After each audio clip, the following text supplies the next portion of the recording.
How to build a jettle. Don't singe your hair. Okay, for this you are going to need a kettle of some sort. This is a lovely stove version and a pulse jet that works. That's the critical thing. Now then, if you start by drilling a hole through the top of the kettle, because you need somewhere for the pulse jet chimney to go. Drill it out a little bit bigger, and then you see that bit there, get rid of that, because that's just going to get in the way. The whole thing's probably going to melt anyway, but it doesn't matter. So just get an angle grinder and whop it off.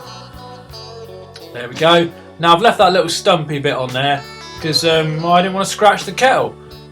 Okay, now drill a hole in the bottom of the kettle. This hole is for the spark plug to go through and hold the pulse jet in place. You must make this watertight though, or else your pulse jet will fill up with water and then it's not going to work. They don't run with water in them.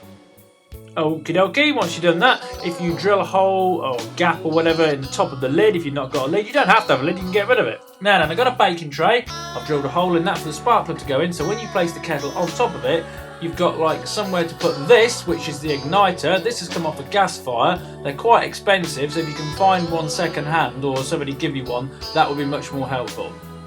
Now then, mount this inside your cake tin, and I've kind of put like this little flappy piece of aluminium, so when the spark plug goes through like that, it touches it, and then this is kind of like my springy earth, so to speak. Now, this is a manifold which I've made for your gas and air. The little brass thing in there is only in there at the moment because I got it stuck, but if you can imagine it there without it, it doesn't really matter. This is just so you can get your gas and air bent up and into the jettle. Now, I've got these little regulators here. These have come off air compressors. You can pick these up off eBay for about £5. They're not very expensive, and this is so you can regulate the gas and air in a very fine way. And just stick them out like that, so it looks quite good now. It's all getting quite neat. The reason why you'll need to regulate is because small pulse jets are very difficult to run sometimes. Now, as you can see, this is all quite neat under there. I've put some bulkhead connectors in the top there, so the gas and air comes in from the outside, doesn't have to go underneath, and therefore the whole thing will be rattling around. Checks if your kettle still fits on top of it and you haven't put any tubes in the way. Now, this is the inlet for the gas. It's quite small and tricky. Basically, that little brass thing has got two holes drilled in the top and one big one in the bottom, so it does meet up with the two. It looks a bit like an ant, yep, we can see that. And they just pops in my manifold, and then the tops obviously go in the inlets of the pulse jet. Clip it in very nicely. I've made that removable so you can actually get the kettle off to pour your tea. If you was to fix it in, then you'd have to lift the whole thing up like that to pour a cup of tea. Now the second one, which was the one that got stuck, that was for the air inlet. Now I'm only shoving it down one of the ports, which seems to work. It's probably not ideal, but never mind.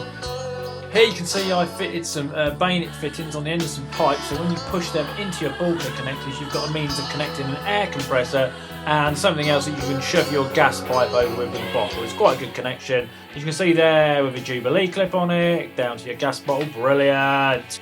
Just a normal propane, and like I said, the other one fits on an airline. Lovely. And then let's fire it up.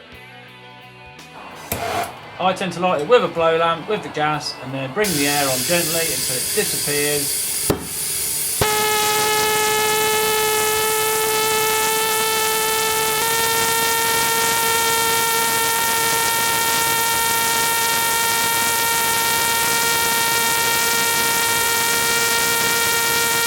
That's the jettle!